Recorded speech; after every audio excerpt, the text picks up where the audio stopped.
Welcome to the deep dive. We've got a stack of sources here, all digging into one massive topic.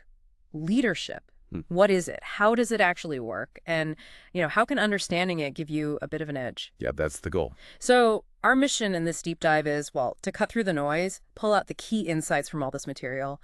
Let's get into it. Right. So at its core, leadership, well, these sources basically say it's about influence, guiding a group Right.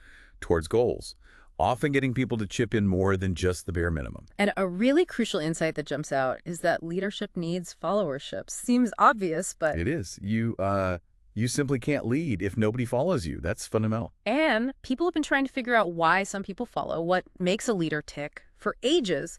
The earliest ideas, these trait theories, they seem pretty simple at first glance. They did. Sort of asked, are leaders just born different? Hmm. The classic great man idea. The sources list things like drive, self-confidence, integrity, maybe intelligence. My thinking was, if you have these, you're a leader. But the sources pretty quickly point out a big problem with that, don't they? Oh, absolutely. I mean, traits matter, sure, but the research suggests they only explain, what, maybe 30% of effectiveness? And it really, really depends on the situation. A trait that's vital in a crisis might not be so useful day to day. It's definitely not the whole story. Okay, right. So if it's not just who you are, maybe it's about what leaders, do. And that brings us to behavioral theories. Exactly. This research, think Michigan, Ohio State studies, Hmm. it shifted focus to what you can actually see leaders doing, their actions, what behaviors get good results. And a big finding was this split between focusing on the task, like setting goals, structuring work, and focusing on the people. Building relationships, showing support, that kind of thing. Precisely, building that rapport. So did they land on one being better than the other, task or people? Well, the sources suggest it's often about a mix, being good at both.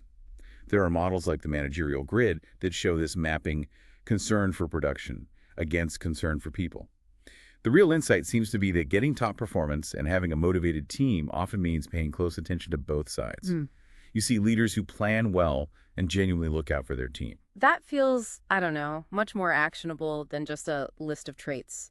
But even behaviors aren't always the answer, are they? Which leads to contingency or situational theories. Right. The core idea here is there's no single best way to lead. It depends. Effective leadership hinges on the context, the situation. What works brilliantly one time might completely flop another time. So it's all about adapting your style. That's the key. Hersey Blanchard's model is a good example. It suggests leaders should adapt based on how, let's say, ready or mature their followers are for a specific job. Are they new and need lots of direction? Or are they experienced, just needing support? Or maybe you can just delegate.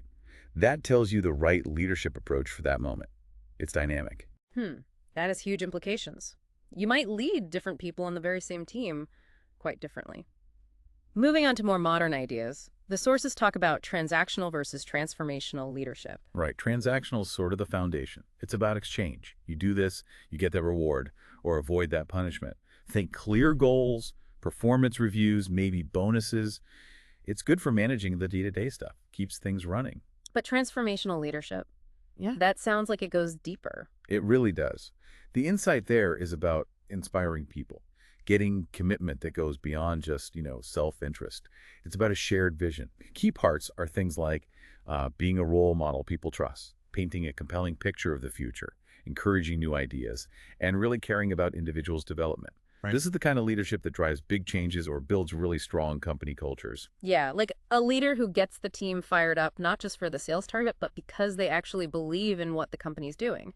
These sources also touch on applying these ideas in specific places, which is important. Yes, like leading actual teams, the importance of self-leadership, managing yourself, basically, and this growing area of e-leadership. Leading people online or remotely. Exactly. And that needs real conscious effort, right? Building trust when you're not face-to-face, providing that consideration that people focus, but through digital channels, it's applying those behavioral ideas in a new world. So pulling it all together, what's the big picture from this deep dive?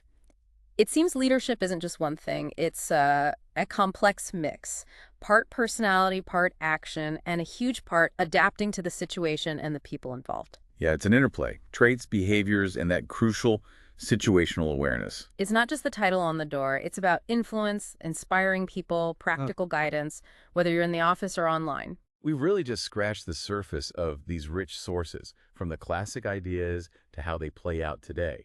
For you listening, understanding these different angles can really shed light on why some leaders are effective, when and where they are. And it gives you a framework for your own leadership path. It kind of leaves you with a question, doesn't it? Thinking about leaders you admire or even ones you didn't. Can you see these different theories in action? Can you spot how they maybe shifted their style depending on who they were leading or what was going on? How did that adaptation actually affect things?